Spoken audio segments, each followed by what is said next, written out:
ఆరోగ్యాభిలాషులైన ప్రేక్షక మిత్రులకు నమస్కారం. నా పేరు డాక్టర్ చిరుమామిళ్ళ మురళీ మనోహర్. ఈ కార్యక్రమంలో మనం తెలుసుకోబోయేది ఒక గొప్ప పదార్థం గురించి. ఇదే కర్పూరం. కర్పూరం దీన్ని చాలామంది ఏదో పూజా ద్రవ్యం కింద వాడుతూ ఉంటారు. అయితే ఇక్కడ ఒక ముఖ్యమైన విషయం ఉంది. కర్పూరం అనేది ఒక హిందూ కెమిస్ట్రీలో ఒక ముఖ్యమైన భాగం. దీనికి అనేక రకాల గొప్ప శక్తులు ఉన్నాయి. అనేక సమస్యలను దీంతో తగ్గించుకోవచ్చు. అయితే కర్పూరం విషయానికి వస్తే కొంత చెప్పాలి. కర్పూరం అనేది ఒక ప్లాంట్ తాలూకు ఒక ఎక్స్ట్రాక్ట్, ఒక ఎక్సుడేట్. అయితే ఇక్కడ మనకి రెండు రకాల కర్పూరాలు దొరుకుతున్నాయి బయట మార్కెట్లో. ఒకటి ఏంటంటే హారతి కర్పూరం, రెండోది పచ్చ కర్పూరం. ఇక్కడ రెండిటికి కాస్త తేడా ఉంది. పచ్చ కర్పూరం ఎప్పుడు కూడా మనం వంటల కోసం వాడుతూ ఉంటాం. ఉదాహరణకు ఈ తిరుపతి లడ్డూలో కలిపేది ఏమిటి అంటే పచ్చ కర్పూరం. అలాగే మనం లోపలికి సేవించడానికి అనువైంది ఏమిటి అంటే పచ్చకర్పూరం. ఇది న్యాచురల్గా ఒక చెట్టు నుంచి వస్తుంది కాబట్టి దీనికి ఎలాంటి సైడ్ ఎఫెక్ట్స్ ఉండవు. కానీ ఇంకోటి ఉంటుంది, అదే హారతి కర్పూరం. ఇది ఆర్టిఫిషియల్గా బయట తయారు చేస్తున్నారు. బయట ఎక్స్టర్నల్గా వాడాల్సి వస్తే ఏ కర్పూరం వాడినా పర్వాలేదు, కానీ లోపలికి వాడాల్సి వస్తే మాత్రం పచ్చ కర్పూరం మాత్రమే వాడాలి. ఇది గుర్తుపెట్టుకుందాం. ఇక ఈ కర్పూరంతో ఎలాంటి సమస్యలు తగ్గించుకోవచ్చు అనేది వరుసగా తెలుసుకుందాం.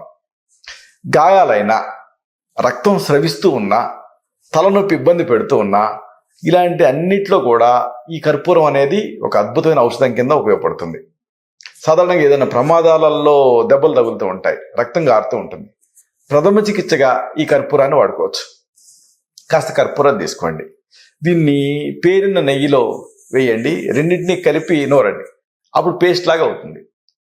ఇలాగా కర్పూరాన్ని నేతికి కలిపేసేసి ఆయింట్మెంట్లా తయారు చేసి దాన్ని పూయండి. ఇలా చేస్తే రక్తస్రావం తగ్గుతుంది, చీము పట్టకుండా ఆ గాయం త్వరగా మానుతుంది, వాపు కూడా తగ్గుతుంది. ఇక దీన్ని కణతలకు పట్టించుకున్నారనుకోండి, తలనొప్పి తగ్గుతుంది. ఎందుకంటే తలనొప్పి ఎందుకు వస్తుంది? వ్యాసో డైలటేషన్ వల్ల సాధారణంగా వస్తూ ఉంటుంది. అంటే రక్తనాళాలు వ్యాకోచించడం వల్ల. మీరు ఈ నెయ్యి కర్పూరం రెండు కలిపారు కదా, ఇది ఏంటి చల్లగా ఉంటుంది. అంటే బ్లడ్ వ్యాకోచించిన రక్త ఈ నాళాలని తిరిగి సంకోచింపజేస్తుంది. దాంతో తలనొప్పి తగ్గుతుంది. ఇక చిన్నపిల్లల్లో విరేచనాలు అవుతూ ఉంటాయి, అలాగే కడుపు నొప్పి ఇబ్బంది పెడుతూ ఉంటుంది. ఇలాంటప్పుడు ఈ చిన్నపిల్లల్లో అయ్యేటటువంటి విరేచనాలను ఆపాలి, కడుపు నొప్పిని తగ్గించాలి. అలాంటి ఔషధం అనేది ఆహార ఔషధం కింద ఉండాలి. దానికి మీకు ఈ కర్పూరం ఉపయోగపడుతుంది. కర్పూరం, నేతిలో పొంగించినటువంటి ఇంగువ, జీలకర్ర, జాజికాయ, ఈ 4 తీసుకోండి. కర్పూరం, అలాగే పొంగించిన ఇంగువ, జీలకర్ర, జాజికాయ, ఈ 4 పొడుల్ని సమంగా కలిపేసేసి నిల్వ చేసుకోండి. వయసును బట్టి 1 నుంచి 4 చిటికల వరకు వెళ్ళచ్చు. ఈ సిద్ధం చేసుకునే ఔషధాన్ని బాగా చిన్నపిల్లలు అయితే చనుబాలతో ఇవ్వాలి, కొంచెం పెద్ద పిల్లలు అయితే తేనెతో ఇవ్వచ్చు. ఇలా రోజుకి ఉదయం, మధ్యాహ్నం, రాత్రి అవసరం ఉంటే 4వసారి కూడా దీన్ని ఇస్తూ ఉంటే చిన్నపిల్లల్లో రకరకాల కారణాలతో వచ్చేటటువంటి ఆ విరేచనాలు కంట్రోల్ అవుతాయి. అంతేకాదు ఆ విరేచనాల సమయంలో వచ్చేటువంటి కడుపు నొప్పి, కడుపు ఉబ్బరింపు, అజీర్తి, వాసనతో కూడినటువంటి మల విసర్జన, ఇలాంటి సమస్యలు కూడా తగ్గుతాయి. ఇక కొంతమందికి అరికాళ్ళు, అరిచేతులలో పగుళ్ళు తయారవుతూ ఉంటాయి. కామన్గా మన ఇండియాలో కనిపించే సమస్య ఇది. అరికాళ్ళు, అరిచేతుల్లో పగుళ్ళు తయారై ఇబ్బంది పెడుతూ ఉండటం. ఇలాంటప్పుడు ఏం చేయాలి? ఈ కర్పూరంతో ఒక అద్భుతమైనటువంటి ఔషధం ఉంది. కొబ్బరి నూనె తీసుకోండి. ఈ కొబ్బరి నూనెకి పసుపుని, కర్పూరాన్ని కలిపి రంగరించండి, పేస్ట్ లాగా అవుతుంది. సింపుల్ కాంబినేషన్, కానీ అద్భుతమైనటువంటి ఔషధ తత్వాలు ఉంటాయి దీనికి. కొబ్బరి నూనె తీసుకొని దీనికి కాస్త పసుపుని, కాస్త కర్పూరాన్ని కలపండి. కలిపేసేసి పేస్ట్లా తయారు చేసి ఆ పాదాల పగుళ్ళ మీద, ఆ చేతులు బరగ్గా తయారైనప్పుడు ఆ చేతుల మీద పూసుకోండి. ఆ తర్వాత సాక్స్లు వేసుకోండి. దానికంటే ముందు పెడిక్యూర్ చేసుకొని అప్పుడు ఈ ఔషధాన్ని ప్రయోగించి ఆ తర్వాత సాక్స్లు వేసుకుంటూ ఉంటే 10 రోజుల్లోనే మీకు ఆశ్చర్యకరమైన ఫలితం కనిపిస్తుంది. ఆ కాళ్ళ పగుళ్ళు తగ్గుతాయి. ఇక ఈ మధ్యకాలంలో కొంతమందికి శరీరంలో కొవ్వు పెరిగిపోయి సెల్యులైట్ తయారై ఇబ్బంది పెడుతూ ఉంటుంది. దీంతో ఏమిటంటే ఏ డ్రెస్సులు సూట్ అవ్వవు, అలాగే చర్మం ఏమో కదుములుగా కనిపిస్తూ ఉంటుంది, రొమ్ముల్లో గడ్డలు, ఇలాంటివన్నీ ఇబ్బంది పెడుతూ ఉంటాయి. అలాగే జలుబు, కీళ్ళ నొప్పులు, అలాగే బాడీ పెయిన్స్, మజిల్ క్రాంప్స్ ఉన్నప్పుడు కర్పూరంతో ఒక అద్భుతమైన ఔషధాన్ని తయారు చేసుకోవచ్చు. ఆవ నూనెని వేడి చేయండి, మస్టర్డ్ ఆయిల్ని. దీనికి 4వ వంతు కర్పూరాన్ని కలపండి. అంటే ఆవ నూనె ఎంత తీసుకున్నారో దానికి 1/4 కర్పూరం కలపండి. కలిపేసేసి చల్లార్చి నిల్వ ఉంచుకోండి. దీన్ని ఎక్కడైతే సెల్యులైట్ ఉందో ఉదర భాగాలు ఇలాంటి చోట్ల అప్లై చేసి మర్దనా చేస్తూ ఉండాలి. దాంతో ఆ కొవ్వు అక్కడ అక్యూములేట్ అయినటువంటి కొవ్వు క్రమంగా కరుగుతుంది. ఒకవేళ బ్రెస్ట్ లోపల ఏమైనా లంప్స్ ఉన్నా గడ్డలున్నా అలాంటి చోట్ల అప్లై చేసి మర్దిస్తూ ఉంటే కొన్ని రకాలైనటువంటి గడ్డలు కరిగిపోతాయి. అలాగే దీన్ని ఒక లినమెంట్ లాగా ప్రయోగిస్తే ముక్కు దిబ్బడ ఛాతి మీద ఇక్కడ రాసి ప్రయోగిస్తూ ఉంటే ఆ ముక్కు దిబ్బడ, ముక్కు నుంచి నీళ్లు గారటం, దగ్గు, ఆయాసం ఇలాగ ఈ శ్వాసకోశ ఇబ్బంది పెట్టకుండా తగ్గుతాయి. అలాగే ఛాతి నొప్పి తగ్గుతుంది. ఒకవేళ కీళ్ళ నొప్పుల మీద మీరు రాసుకున్నారనుకోండి, ఆ కీళ్ళ నొప్పులు, ఆ ఖండాల నొప్పులు తగ్గుతాయి, వెంటనే రిలీఫ్ వస్తుంది.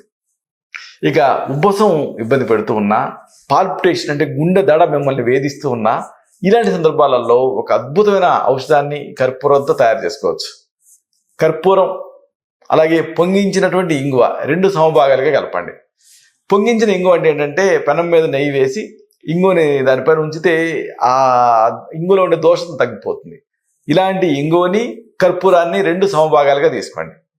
ఈ రెండింటిని కలిపి ఒక శనగ గింజలంత మాత్రలు ఇలా చుట్టుకొని ఉంచుకోండి. మీ సమస్య తీవ్రతను బట్టి 4-5 గంటలకు ఒకసారి చొప్పున ఒక్కొక్క మాత్రని మీరు వేసుకుంటూ ఉంటే ఆ ఆస్మాలో ఆ తీవ్రత తగ్గుతుంది, కంట్రోల్లోకి వచ్చేస్తుంది. దగ్గు, ఆయాసం, పిల్లి కోతలు ఇలాంటివన్నీ తగ్గుతాయి. కఫం బాగా తెగి రిలీఫ్ వచ్చేస్తుంది. రోజు 1 లేదా 2 మాత్రల్ని దీన్ని తీసుకుంటూ ఉండొచ్చు. దీంతో గుండె దడ కూడా తగ్గుతుంది. ఇక నీళ్ళ విరేచనాలు కానీ, కలరా కానీ ఇలాంటి వాటిని ఆపడానికి కూడా కర్పూరం ఉపయోగపడుతుంది.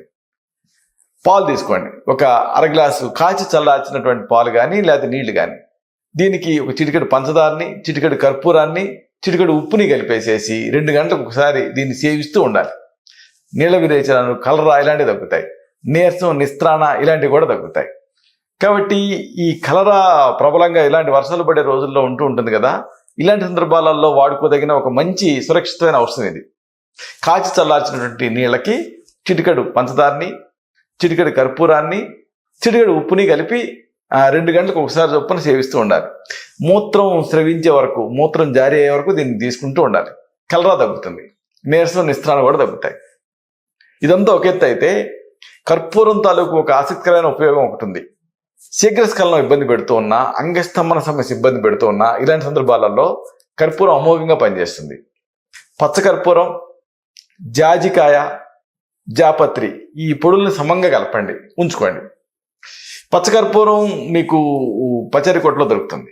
జాజికాయ, జాపత్రి కూడా దొరుకుతాయి. అన్ని ఈక్వల్ ప్రపోర్షన్స్లో కలిపేసేసి, అంటే అన్నిటిని విడివిడిగా చూర్ణం చేసి కలపాలి, నిల్వ ఉంచుకోవాలి. దీనికి తగినంత ఎండు ద్రాక్ష కలిపి నూరి శనగింజనంత మాత్రలు చేసుకొని రాత్రి నిద్రపోబోయే ముందు ఒక మాత్ర వేసుకుంటూ ఉంటూ 1 కప్పు పాలు తాగుతూ ఉంటే శీఘ్రస్ఖలనం సమస్య తగ్గుతుంది, అంగస్తంభన సమస్య తగ్గుతుంది, శృంగార సామర్థ్యం పెరుగుతుంది. ఇక చాలామంది యంగ్స్టర్స్లో మొటిమలు ఇబ్బంది పెడుతూ ఉంటాయి. దీనికి ఒక సురక్షితమైనటువంటి ఔషధం ఈ కర్పూరంతో ఉంది.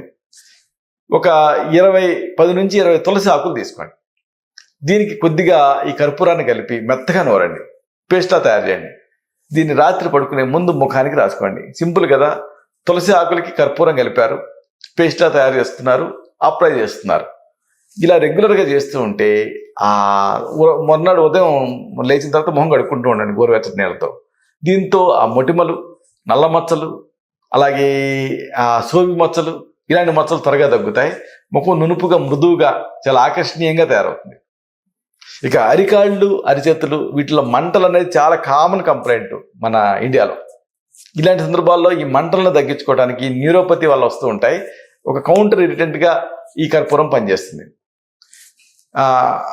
పెసరపప్పు తీసుకొని నీళ్ళలో నానబెట్టండి. దానికి కొద్దిగా కర్పూరం కలిపేసేసి మెత్తగా పేస్టా చేసి అరికాళ్ళు, అరిచేతులకి రాసుకోండి. కొద్దిసేపు అలా ఉంచేసేసిన తర్వాత తొలగించేయండి. దీంతో అరికాళ్ళు మంటలు, లేకపోతే అరిచేతుల మంటలు ఇలాంటివి తగ్గుతాయి. చూసారా కర్పూరం. దీంతో ఇన్ని అద్భుతమైనటువంటి ఔషధాలు తయారు చేసుకోవచ్చు, సమస్యలు తగ్గించుకోవచ్చు. అయితే ఇప్పుడు మనం చెప్పుకున్నవన్నీ కూడా ప్రథమ చికిత్సలు, గృహ చికిత్సలు. ఒకసారి ఈ సమస్యలు ఈ ప్రథమ చికిత్సల స్థాయిని మించి ఇబ్బంది పెడుతూ ఉంటాయి. అలాంటప్పుడు మీ నాడి చూసి, మీ తత్వాన్ని పరీక్ష చేసి మీకు మాత్రమే ప్రత్యేకమైన ఆయుర్వేద ఔషధాలు ఉంటాయి. వీటిని తగిన అనుపాన సహపానాలతో ప్రిస్క్రైబ్ చేయాల్సి ఉంటుంది. ఇలాగా ఈ సమస్యను తగ్గించుకోవచ్చు. ఇలాంటి మరొక ఆసక్తికరమైన విషయాన్ని తిరిగి ఇదే కార్యక్రమాల పరంపరలో మనం కలుసుకున్నప్పుడు సవివరంగా, సహేతుకంగా, సమగ్రంగా తెలుసుకుందాం. శతం జీవ శరదో వర్ధమాన, శతం హేమంతాన్ శతం వసంతాన్. 100 శరత్తులు, 100 హేమంతాలు, 100 వసంతాలు వర్ధిల్లుతూ జీవించండి. శుభం.